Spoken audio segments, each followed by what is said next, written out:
What if I told you that the fate of the global economy in 2026 is no longer being decided in Washington or Beijing, but right here in New Delhi? It sounds like an exaggeration, right? But today, on January 16, 2026, the International Monetary Fund, the financial watchdog of the world, essentially admitted that the global engine is sputtering and there is only one major piston keeping it running. But here is the part that no one is talking about. While every news channel is celebrating this headline, there is a massive hidden signal in this statement regarding your money, the upcoming budget, and a geopolitical shift that the US is terrified of. Why is the IMF rushing to upgrade India's forecast just days before their major report? What did they see in the Q3 data that shocked the Western economists? And most importantly, there is a specific warning hidden in this praise, a condition that if not met could turn this boom into a bubble. Stay with me because by the end of this video, I will decode what this upgrade actually means for the Indian stock market in the next 30 days and the one risk that could derail it all. Hello friends and welcome to this deep dive analysis. Today we are decoding a significant geopolitical and economic development that has just come out of Washington, D.C. As we speak on January 16, 2026, the narrative around the Indian economy has officially shifted from potential to essential. Let's look at the raw data first. Hours ago, Julie Kozack, the spokesperson for the IMF, faced the global press. Now usually these briefings are routine. They talk about inflation, they talk about wars. But today the focus was singular. Kozack explicitly stated that India is a key driver of global growth. Now why does this matter today?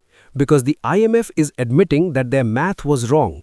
Previously, in their Article 4 consultation, they projected a certain trajectory for India. But today, they confessed that India's growth in the third quarter of this fiscal year has been stronger than expected. This is the key word, surprise.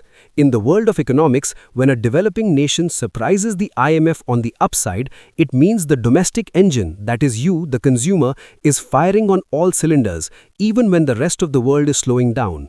But we need to analyze this from a geopolitical lens. Why is this statement coming out now? We are just weeks away from India's union budget. The timing is not a coincidence. By signaling that they will be upgrading India's growth forecasts in the upcoming World Economic Look, the IMF is effectively endorsing the Indian government's economic policy right before the budget session. This gives New Delhi massive leverage. It means the government doesn't need to bow down to external pressure to print more money or give out reckless freebies. The world is saying, whatever you are doing, keep doing it. Let's go deeper. What is fueling this? The IMF pointed to robust consumption. In 2026, the United States is struggling with debt.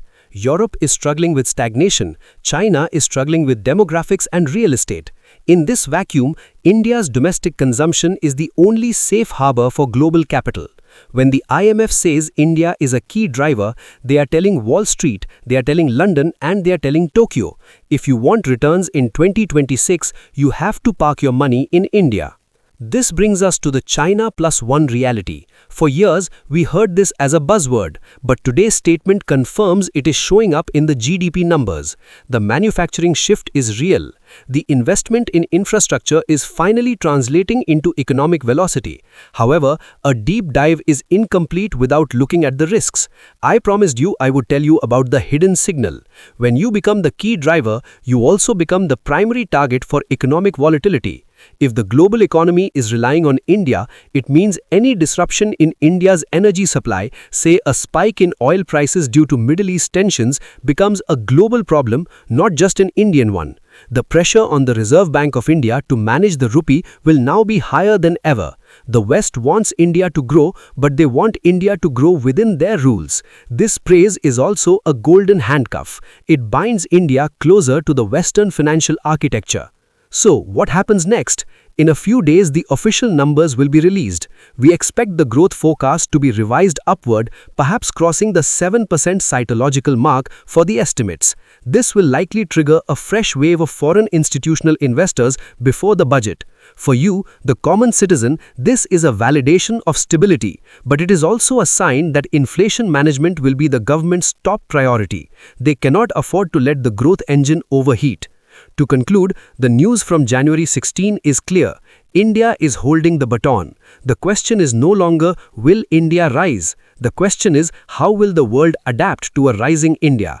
We will keep a very close eye on the final WEO report when it drops. What do you think?